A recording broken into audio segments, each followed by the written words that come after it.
You're listening to Inner Guidance Channel. The four types of vision of which Blake speaks are the very experience of us all. He said, "Now I a fourfold vision see, and a fourfold vision is given to me. 'Tis fourfold in my supreme delight, and threefold in soft Beulah's night, and twofold always. May God us keep from single vision and Newton's sleep." Fourfold vision is to single vision as ordinary sight is to blindness. That's the difference. To me, single vision everyone experiences, and threefold we all experience. It's twofold vision and fourfold vision that you and I will have to work on. Here is single vision. It's best expressed in the little poem of Wordsworth, his Peter Bell. A primrose on a river's brim, a yellow primrose it was to him, and it was nothing more. That's all that he could see. You and I will pass a lovely flower, and all we see is simply the flower. A man is man, a tree is a tree, a dog is a dog. That's all that it means to the hard-headed, common sense, sensuous, rational being. And all that I'm saying from this platform to him would be sheer nonsense. To tell such a person that imagining creates reality, he wouldn't listen to you for one moment. He would turn away as though he just heard the voice of someone that is mad. He is the rational being with single vision, and he lives in a world where a thing is what it seems to be, and that's all that it is. So everything can be weighed and measured. A foot, 12 inches, a minute, 60 seconds, and you can simply measure everything and weigh everything. That is what he calls Newton's sleep. And may God us keep from single vision and Newton's sleep, said he. Now he said, double the vision is always with me, twofold always. Now what is twofold vision? I stand before a fireplace. I have stood before a fireplace unnumbered times, enjoyed it, its warmth, its beauty, but it still is simply wood burning. One day, as I look at it and the flames leap up and suddenly something is happening, it subsides, then falls into embers, then into ash, and to all appearances it is gone. I say to myself, my life is like a fire. At that moment I achieved a simile, but I'm stirred, I don't stop there. Then I say, life is fire, my life is fire, and here I have achieved now a metaphor. I'm still fired, and I drop the is, and I say life and fire have now become synonyms. I will never again think or see one and not feel the other, or feel one and not imagine the other. And I have achieved now a symbol, some forever image.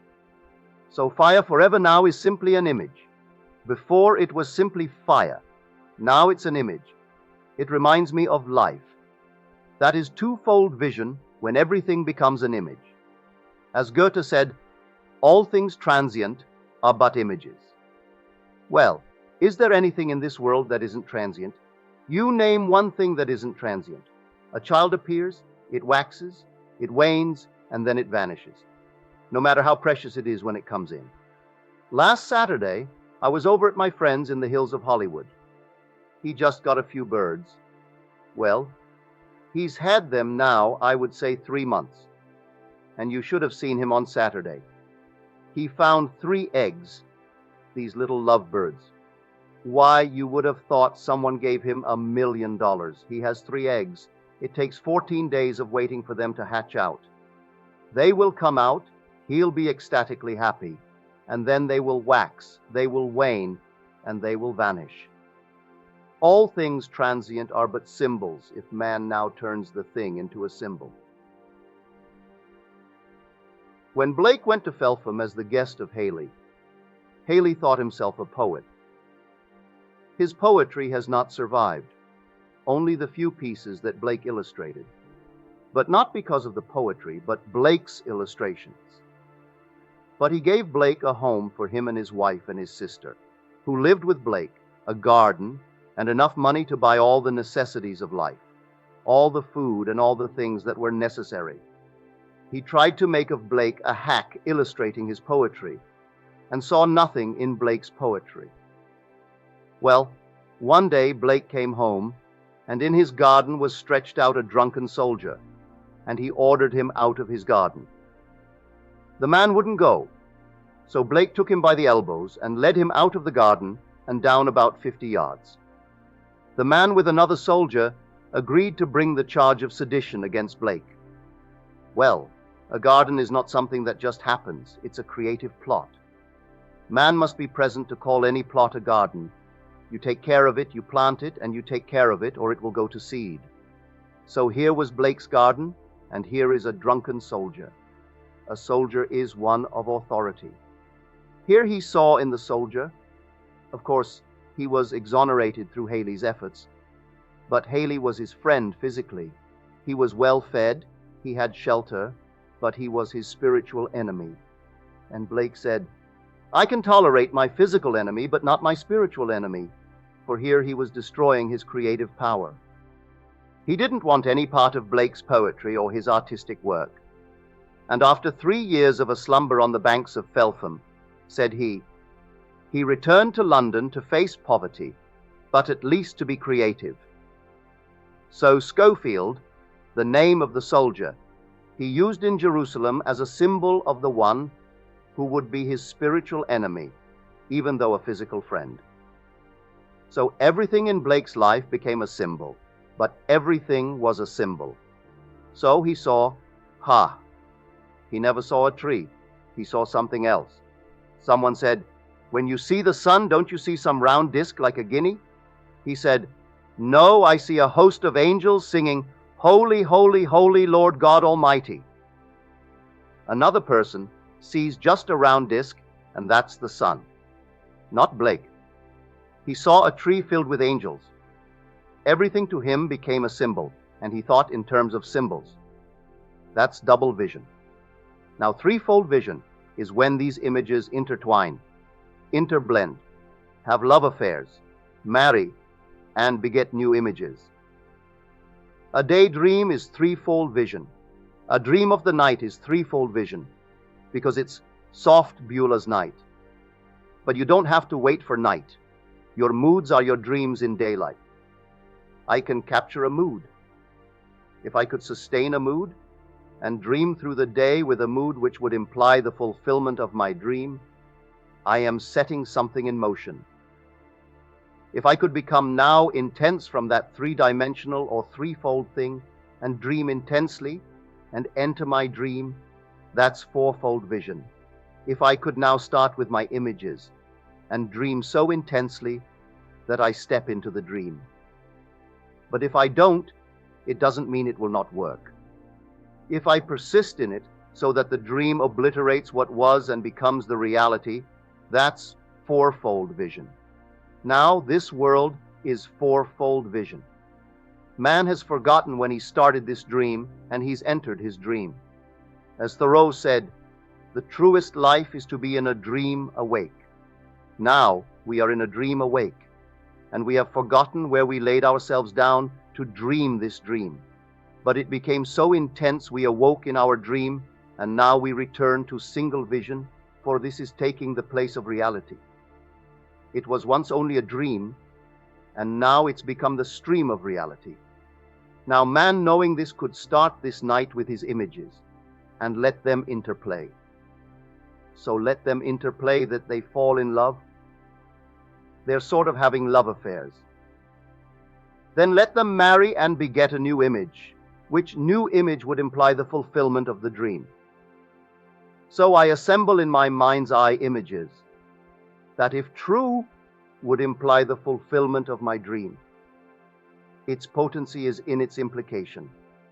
So they all play together, interweaving, and finally they fall in love. And then comes the fulfillment. Now let me share with you what was given to me this week. This gentleman writes that, for quite a while now I have had a problem, an objective problem. I did nothing about it imaginatively, although I should have, but I allowed it to drift, and it remained a most frustrating thing in my world. For here it confronted me, a problem.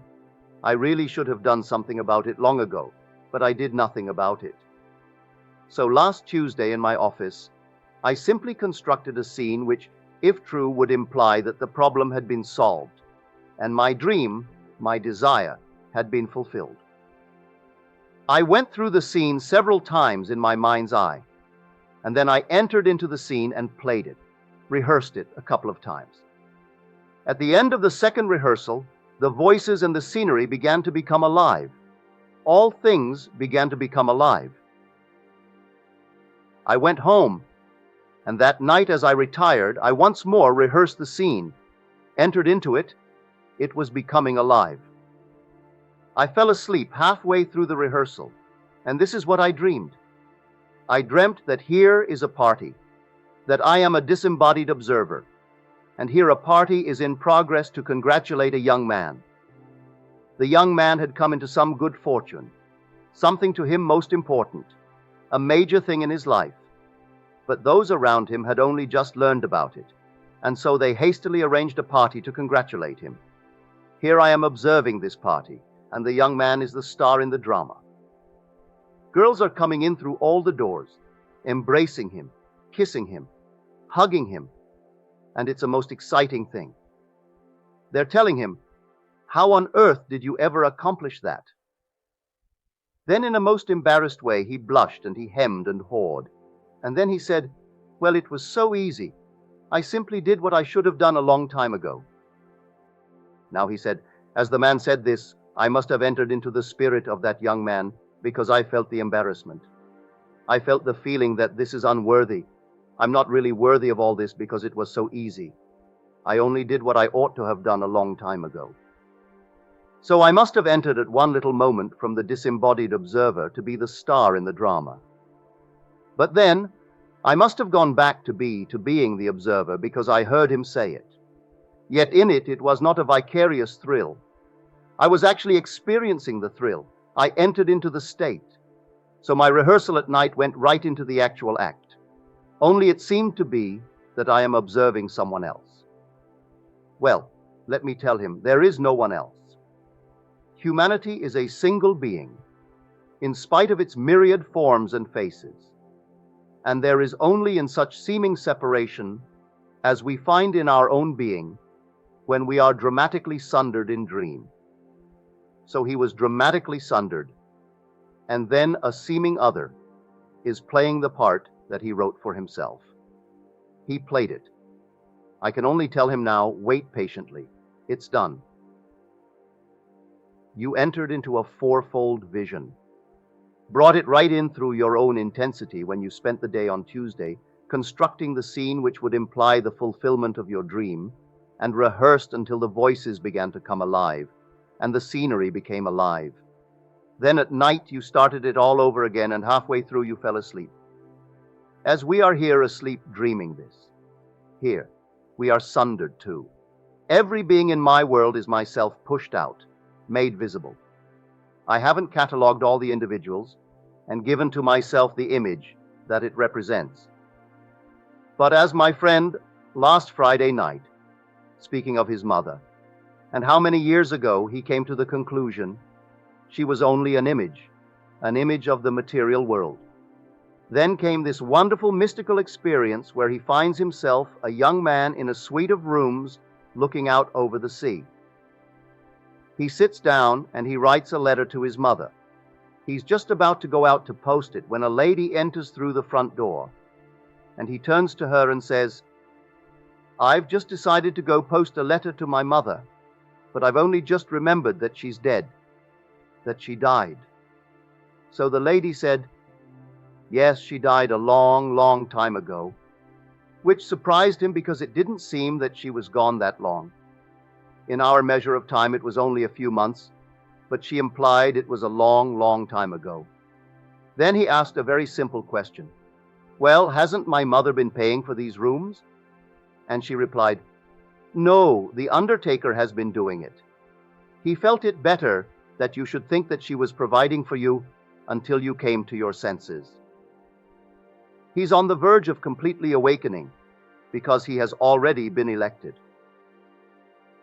That short interval between being completely elected and taking office in an entirely different age is just around the corner. I don't mean to disturb him by saying tonight tomorrow night, for no one knows the day. He will not go 1 hour before his time, neither will he delay 1 hour. As we are told in Scripture today with the New Translation, who by taking thought could add 1 hour to his span of time? It used to be said that by taking thought could add 1 cubit to his stature. That has now been changed from a measurement of space to a measurement of time. Who by taking thought or by being anxious could add 1 hour to his span of life? You can't do it. So you need not be anxious because you aren't going to postpone it. You aren't in any way going to hasten it. In spite of what all our wise men tell us about transplants and doing this and extending life today, because we know more about the human body and more about diets. You read the obituary columns in the morning, and all the dietitians die just as the others, and all the doctors go the same way, and they don't live 1 hour more than those they're treating. And those that they say will live just about another day if they continue this way. I think of a friend of mine in Barbados. I poured him on the boat during Prohibition, but I mean poured him on. He would drink anything that was alcohol, but anything. Why he didn't die? Well, here is a man. He is now in his 80s, and they said he will die. I took him aboard that boat. I stopped at every speakeasy from Coney Island to the boat. Got him into a taxi, and he knew every speakeasy. Stop here, Nev, stop here. Go in, get himself a straight pint in his pocket, and there he was in the cab drinking it like water.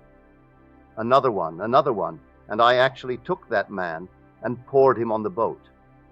My father promised his father he'd bring him back. So we found him in the gutter, and that man is alive today. He's 80-odd, and all the doctors who warned him, they're all dead, all dead.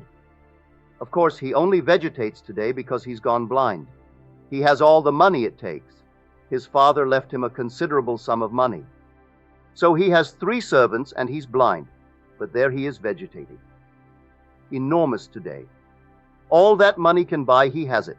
So he only vegetates. So he has to learn his lesson this way. The father in him is dreaming this dream. One day he will come to his senses, and when he comes to his senses, the whole vast world is himself pushed out. But in each the father awakes. The father's only one, not 2. So the father in man is dreaming. He wakes in this gentleman, he wakes in this lady, he wakes in that lady, and he wakes the same father who still remains dreaming in all, in whom as yet he has not awakened. When he awakes, there is only one being who began the dream, and in the end, only one who awoke. Therefore, only one body, one spirit, one Lord, and one God, and Father of all, and you are He. So this fourfold vision is within the experience of us all. Everyone has experienced single vision, where a stone is a stone, all that it is. Everything in this world was once only a dream, everything in the world. This room here was once only imagined, and now to us it has become what we call the fact. It has entered that stream of reality, and we see it as real. But it began as a dream in the mind of someone, executed by some architect, and then workers worked. But here it is still a dream, for its origin was a dream. Well then, the end is a dream. All things bring forth after their kind. Well, if what I am now bringing forth into this world is going to supplant this and take its place, but it started as a dream, though it supplants it, obliterates it, and takes its place, it comes into the stream of reality, it's still a dream. So imagination is that power that not only has that creative power to cause that which was not to be, it also can cause that which is not to be. They can take a thing that is and cause it not to be. And they can take that which the world will say is not and cause it to be. Therefore, it not only creates, it uncreates. This is the power that is God, and that power is your own wonderful human imagination. If you are going to do it as my friend did it, with that same intensity, then you will not postpone it. Now he knows this law because he's applied it so beautifully time and time and time again. Yet we're all careless when it comes to a problem. Here's a problem. You could do it imaginatively. Oh, well, it will take care of itself. It will not take care of itself because we are the operant power. It doesn't operate itself. I either operate it or it remains dormant. And if I don't practice every day, if I were a great concert pianist and I didn't practice every day, and then suddenly I'm called upon to give a concert, I am not ready. If I expose my playing before those who look forward to something great, I'm going to ruin my career. I must keep it day after day and practice. So when I am faced with a problem, I can't put it aside and say, oh well, I'll take care of that in time if it's a problem. So having postponed it for months, he suddenly decided to do something about it, and he did, and moved from soft Beulah's night into fourfold vision. So when he said, and now a fourfold vision is with me, and a fourfold vision is given to me, then he confesses that his greatest ecstasy is always in fourfold vision. So that's fulfillment in Scripture. Blake was a tremendous student of Scripture. As you read in the 13th chapter of the book of Proverbs, hope deferred makes the heart sick, but a desire fulfilled is a tree of life. Verse 12. And so if I really want something, well, now don't just say, well, it will come. It's not going to come. That's simply hope deferred, and it makes the heart sick. But if I know that imagining does create reality, I'll do something about it. I will take these lovely images and let them interweave, and so construct them that when I bring that scenery into my mind's eye, it is implying something. Its implication is its power. What does it imply? Well, here in this case, the young man is being congratulated because something of a major, of a most important thing has happened in his life. They only just heard about it, and they came to congratulate him. And he thought it was so easy to do it that really this is not right. You're congratulating me for something that was so easy, so simple, and really I only did what I ought to have done a long time ago, the very thing that he constructed.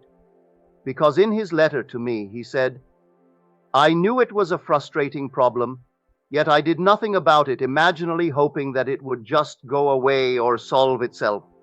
Well, it doesn't. Like here tonight as I look out, a friend of mine who had a few little skin cancers on his face, and his doctors could give him no more radiation and told him so, you can do no more about it. And every day you are confronted with your image as you shave. So he looked into the glass, and here is his face staring at him with these skin cancers. And yet as he is looking at it, he has to imagine that they are not there. When they actually disappeared, he doesn't even know. But they left no trace of ever having been present. Well, I have looked at his face as closely as my eye will allow, and there isn't the slightest sign they were ever on his face. Here he has been given all the radiation that the skin could take, and his doctor said we can give you no more. Sorry. And the only thing that I really could suggest would be an operation, just to have this thing removed by surgery. Well, he said, I couldn't go through it. So every day as I shave, I am faced with the actual fact. But it just isn't there. So imagination cannot only bring things into being, they take things away. It can uncreate whatever it created. So this vast, wonderful world of ours that we are creating, so much of it is a nightmare. It can't endure it forever. It has to be uncreated. That's why I stress time and again, live nobly, that you can simply store your mind with dreams, with ideals worthy of recall, because the day is going to come, you will survive. As told in Scripture, if you build on any other foundation than that one foundation, which is Christ, well then, if it doesn't survive the test, you will suffer loss, because it has to be consumed or uncreated, but you will not, but only through fire. 1 Corinthians 3:11-15. And so we bring these things into this world, and we have to live with them until one day we discover we don't have to. We can uncreate them. So looking into the mirror, he uncreated it. It just wasn't there. While he was shaving over these things, it just wasn't. And he cannot tell you when it actually disappeared. One day it wasn't there. When I looked into his face and looked for the spots supposedly where they were, there isn't the slightest trace that they were ever present on his face. He's here tonight. That story was told me years ago when I was at the Ibel. So I tell you, you have the power to create and the power to uncreate. So you won't have to live with an unlovely thing that you've brought into the world if you are willing to persist in your dream. One day, the dream will become four-dimensional. Not four-dimensional, I mean fourfold. Because this world is three-dimensional, and this is simply a fourfold vision, where what was only a dream has now become the stream of reality. So here in this world of ours now, I am looking at you, Ham, Gokam, and therefore in a fourfold manner. But if I can see you as images in my world, so that when I meet you in Beulah's night, you represent to me not just simply Jan and Bill and so, but you represent something else. You are images. For all things transient are but images. And so when I meet you at night, what are you in my dream? What are you trying to tell me? A friend of mine told me at home just about a month ago. He was home this evening, and he said, well, as far as you are concerned, in my world, if I meet you in dream, you represent to me power and wisdom, because he likes what I'm talking about. He accepts it. He has applied it, and it has proved itself in the testing. And so when I appear in his dream, because he conjures me, I don't come looking. He conjures me because I am in every being. So he conjures me. And whenever I appear in his dream, then to him, here comes the symbol of power, the symbol of wisdom. But it is speaking through a friend's voice that I know and like very much, and his name is Neville. But Neville is only a symbol in his world, as it should be. I am a symbol in your world. So if I appear tonight, don't think I came rushing in to do this, that, and the other. I am in every being, and so everyone could dream of me tonight and see me differently, because I am in every being as you are in every being, for God is one. God is fragmented in this world. The whole vast world is God made visible, and you are He. His name is I Am. That's the name of God forever and forever and forever. So tonight, when you see the fireplace burning, as this friend wrote last week when he went home to listen to my tape, there was the burning of the wood. It was warm. He stretched out on the floor, turned on the tape, and because of the lateness of the hour and the warmth of the room, and having just dined, he fell sound asleep and didn't hear the tape. That's all right. But here was the fireplace. One day, if he hasn't already done it, he will liken himself, his life, to fire. He will see it actually blaze up hotly. Everyone at some time must have observed it. What man in the world, in the tropics when it is 100 odd, you still light a fire to boil water? So everyone is familiar with fire in this world. No matter where you are in the world, fire is known to all people, and you use it to boil water to cook something. And to most of the people in the world, it simply is only a means to their end. It doesn't have a symbol as yet. The day will come, it will be a symbol of life. And you will not see either one, either fire or life, and not think of the other. You will not feel one and not imagine the other, either one. When you do that, suddenly you've achieved a poetic image, a symbol. From then on, that's all that it is in your world. Go in and turn on the gas, use it, you will still not just see gas. The minute you see fire, you feel life, and that warmth within you will always be related. They become synonyms from then on, and everything in your world will turn itself into an image. That's what Blake meant by a twofold vision. He said, a twofold vision always. Never was he without the twofold vision. So here, to everyone, start with 1, and it will become 2, then 4, then 8, 16, and so on. Then all the images will form these poetic images in your mind. Then when you read Blake, you'll understand him. They are all images. These are not people. Schofield is simply the one who is his spiritual enemy. In the world, he was only a drunken soldier asleep in his lovely garden.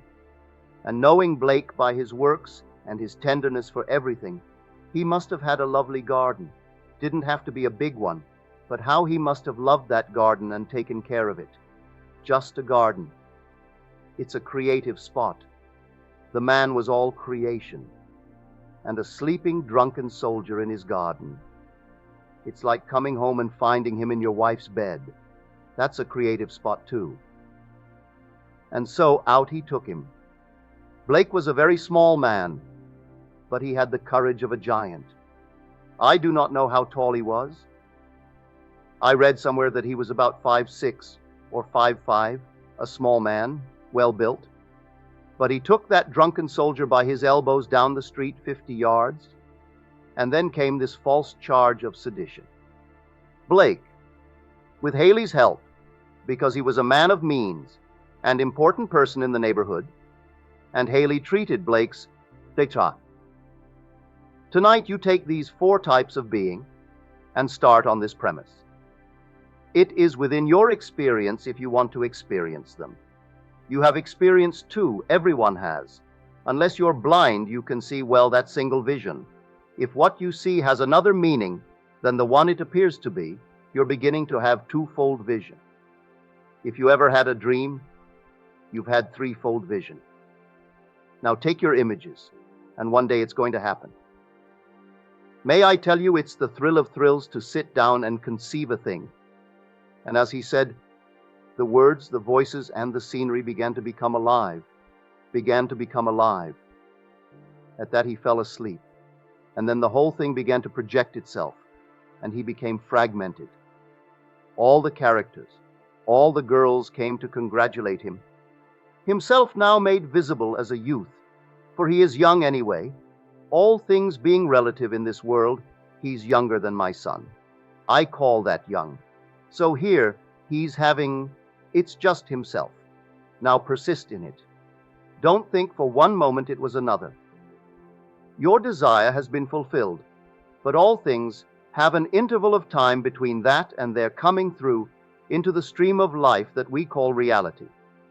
And it's breaking upon you suddenly. And then you too will be congratulated on this major to you important thing that has happened in your life. It will happen that way. But practice, and still more practice. For you're moving into a world eventually where all is imagination. You will create at will. A garden, if you love gardens. Yes, you'll have all the gardens in the world if you love gardens. You don't have to travel by any means in this world.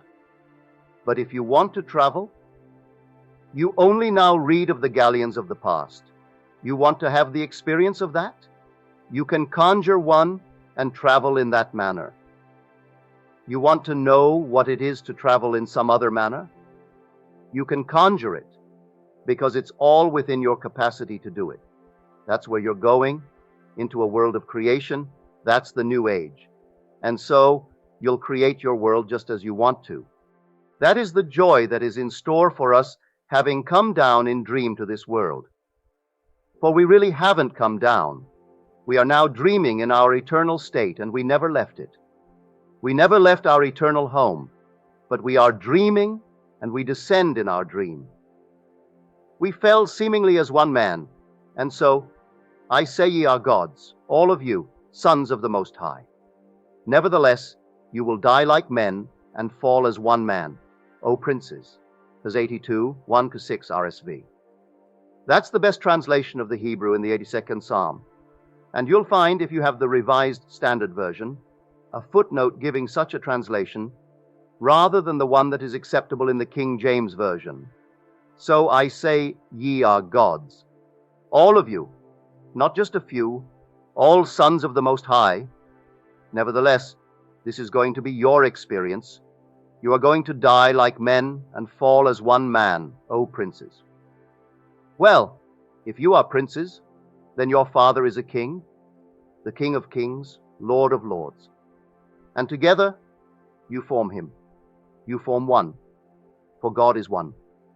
And so, in our dream, we dream this. We descend only in dream, and in our dreams we made it so real that we entered into the dream, and the dream became the reality. Then our eye opened upon it, and we had single vision, and became locked in the prison of our senses, or reason, or both, and became a practical, down-to-earth, hard-headed man who knows that life is a battle, and he's going to take advantage of everyone because he's going to get his. He piles up his millions. Then the father says, it's time enough to return now. So he slips off the little garment here, where he left the millions, to find himself restored to life in a garment same as before, only young, nothing missing, all restored, a healthy, wonderful being, to go about his single vision again until he comes to his senses. He will think the world is supporting him, that the earth, the Great Mother, is paying the rent, and that the Great Mother is providing for him. And the undertaker will allow him to think so until he awakes when he comes to his senses. So tonight, do not postpone your dream. But do you think, because you've heard what you heard tonight, that it will on the hearing come to pass? You're told in the book of James, do not be a hearer only, but be a doer of the word, 1:22. Not just hearing the word, for we hear it, and then postpone the doing. So when he stopped postponing the doing, and he did what he ought to have done a long time ago, then it came to pass. Now let us go into the silence.